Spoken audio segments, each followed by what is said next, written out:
Welcome to Retirement Ramblings. I'm Scott, and today is day 93 on my countdown to retirement.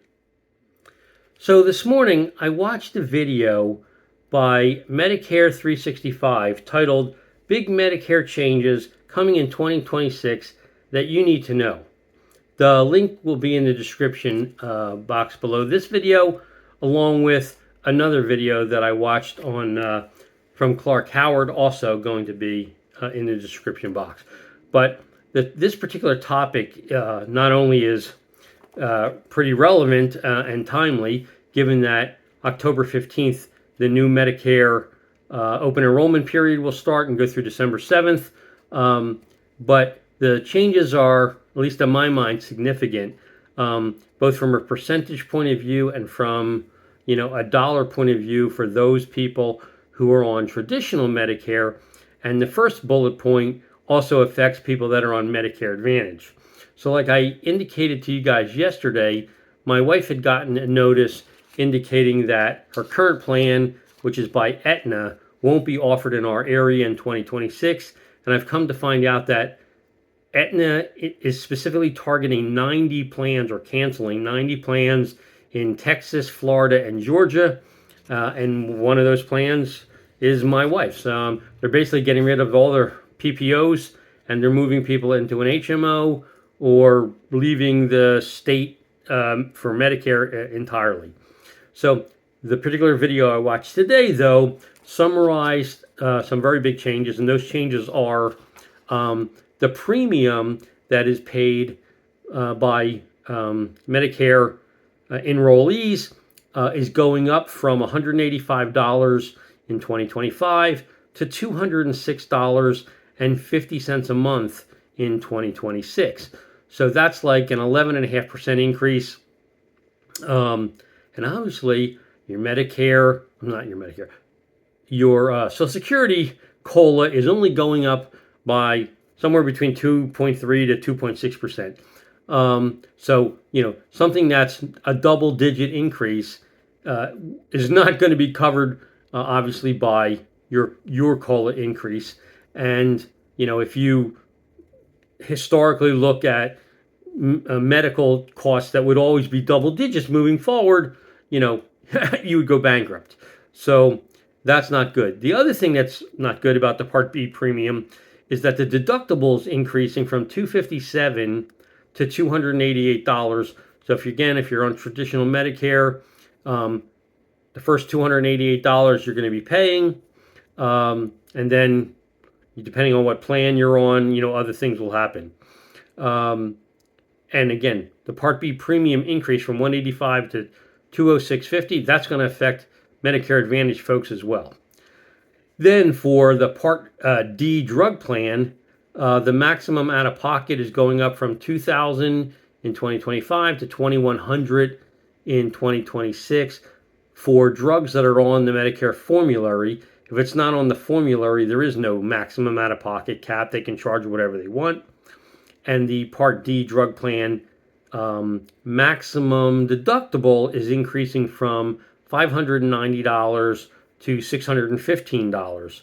So those two increases are more like 4 to 5%. So still more than twice as much as the Medicare COLA increase, but the Social Security COLA increase, but it's way better than 11 or 12% on the premiums and the deductibles.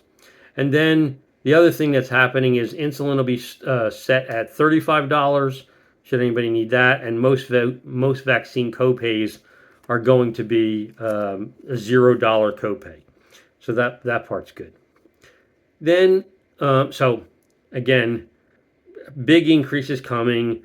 Lots of plans are being dropped, specifically around PPOs, trying to get people to move to HMOs and limit the choices that they get, and also allow the organizations to kind of push back on procedures that people are getting, because the profitability of people using the plans post-pandemic has gone up exponentially for people over 65. So Then I watched a video by Clark Howard that's titled "How to Protect Your Home Title," where Clark specifically talks about two strategies. So one of the things my wife has been harping on me for a while is, she keeps seeing all these stories about people having their the equity in their house taken, about their house actually being sold out from under them, and you know to appease her, if you will, and also to protect myself, right? Like I went out to research, what you could do about this, and so the two strategies that Clark Howard recommends: one is to lock your credit with the three main credit agencies, and we've been doing that for years, which actually makes me run into problems occasionally. Like back in 2022, when I went to buy my wife's car, I forgot I had the credit locked. When they went to go run the loan, it didn't come back okay. So then I had to go home, unlock the credit. You call them, let them rerun it again. Finally went through, go back to the dealership, and handle it. That being said, it gives me peace of mind knowing that nobody can do anything that requires my credit by having it locked. It also stops me from getting those annoying credit card offers that people were running, and constantly dinging my wife and I, asking us to get some new credit card, which we don't want. Then the second item, which is the scarier of the two, is that someone goes, basically impersonates you, and then steals or effectively steals your house equity by selling your house to an unsuspecting third party, right, who unknowingly buys the house, goes to do the title transfer and everything, and all of a sudden you find out you're out of a house, right, that you didn't get anything for. And it becomes a big FBI issue trying to resolve that, undo things, gets super complicated. So he being Clark Howard, suggested that you check to see if the county in your state that you live in has a registry specifically around real estate that you can register with, and they will then send you notifications of any transmittal that they receive saying this is going to happen for your property, whether it's a lien, whether it's a some kind of a deed transfer, anything like that. You would get a notice before it would actually get processed, and so therefore you could take action to stop it from happening. So in the county that I live in, I went out and researched where it is. We have that. So then in my county, you can go apply and have your name put verified. So if anybody tries to do anything with your name, you get a notice. If your property address, anything happens there, you get a notice.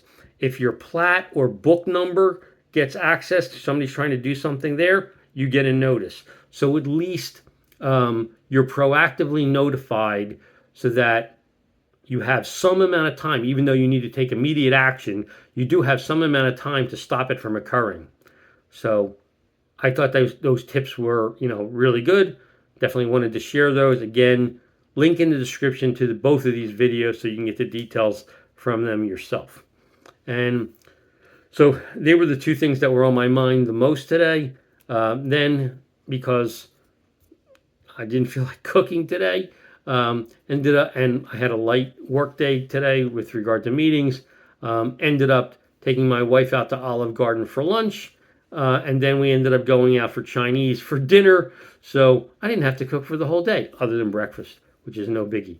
So anyway, that's my update for today. If you have any questions or comments, please leave them in the comment section down below or drop me an email at myretirementramblings@gmail.com.